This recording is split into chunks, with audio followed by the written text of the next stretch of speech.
Hello, good morning. Dito na naman tayo sa panibagong tutorial. Ituro natin ngayon kung paano pumili ng Bitcoin sa 7-Eleven. Una, ituro muna natin kung paano ba makita natin ang ating Bitcoin. So, yung Bitcoin natin, address, dito lang natin hanapin. Click lang dito, dalawa to. Piso wallet address at saka Bitcoin wallet address. Ito siya. Ito Bitcoin, BTC. Ito Piso, PHP. Ito yung address. Kung i-click mo ito siya, yan. Lalabas yan dito. Ito yung BTC mo. Ito, makikita mo yung Bitcoin address mo. Ito siya, i-click mo lang to. Ito sa taas to. So, ito yung Bitcoin address mo. Ito yung kukunin mo na address na i-link mo sa MMM mo. So, naintindihan. Ito na yung Bitcoin address mo. So, balik tayo dito. So, basta dalawa yan. Magkaiba yan ha. Piso at saka iba yung piso. Iba rin ang address ng piso. Yan. Piso yan. Oh. Piso wallet address. Kaiba yan. Piso wallet address. Huwag mong gamitin yung piso wallet address. Ang gagamitin mo, itong Bitcoin wallet address. Ito siya. Ito siya yun. Ito yung i-link natin doon sa MMM account natin. Dito, kunin natin to. Click mo lang to. Itong square na to. Ito yung address mo. Ito siya, i-shade natin. Ito yung Bitcoin wallet address mo tinatawag. So, i-copy mo lang yan. Pag-tapos copy mo, punta ka doon sa MMM mo. I-link mo na yan siya doon sa MMM account mo. Okay? So, yun ang pagkuha ng tamang Bitcoin address. Close natin ito. Okay, proceed na tayo kung paano bumili sa 7-Eleven ng Bitcoin. So, dito tayo sa account ninyo. Ito yung wallet, ito yung add money, ito yung cash out, ito yung paano ka mag-load, ito paano ka magbayad ng bills mo. So, dito na lahat. So, paano ka maglagay ng Bitcoin? Paano ka bumili ng Bitcoin? I-click mo lang tong add money. Click add money. Yan. Ngayon, bibili tayo sa 7-Eleven kasi mabilis dito. 7-Eleven. Click mo lang to, 7-Eleven. Yan.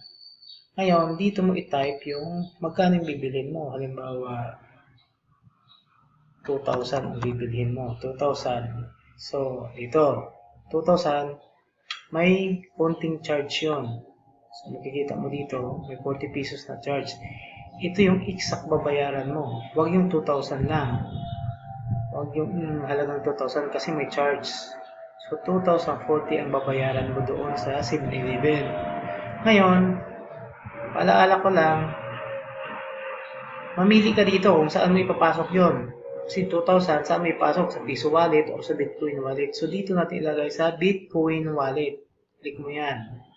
So, dito siya papasok sa Bitcoin Wallet. No? Ngayon, andyan na yung amount.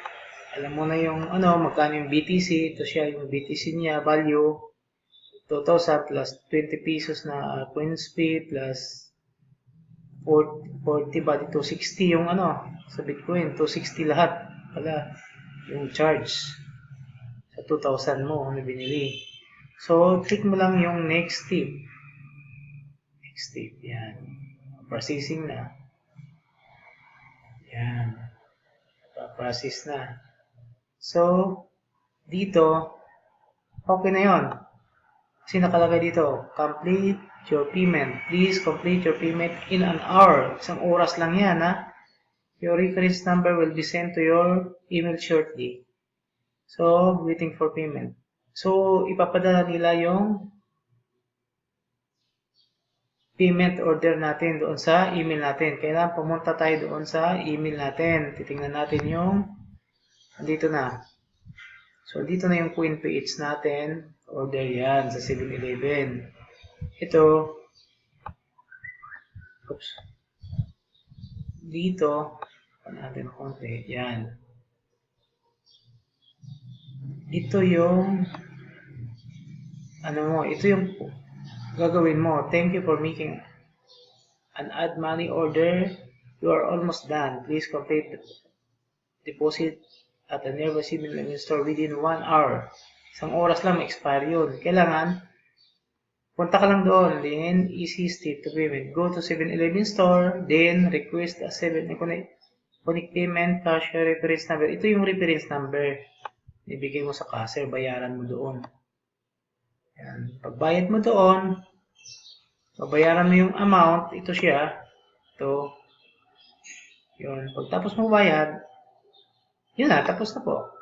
Mamaya-maya, pag na-receive na nila yung payment mo, automatic papasok yun doon sa, papasok dito sa Bitcoin wallet mo, dito sa CoinPH. Dito na yun sa CoinPH mo wallet. Makikita mo dito, diyan, papasok na yung BTC mo dito, yung amount, yung value. So, hanggang dito na lang tayo. Sa susunod, sana maintindihan nyo. At kung may mga katanungan, pwede kayo pumunta doon sa site ko. Salamat.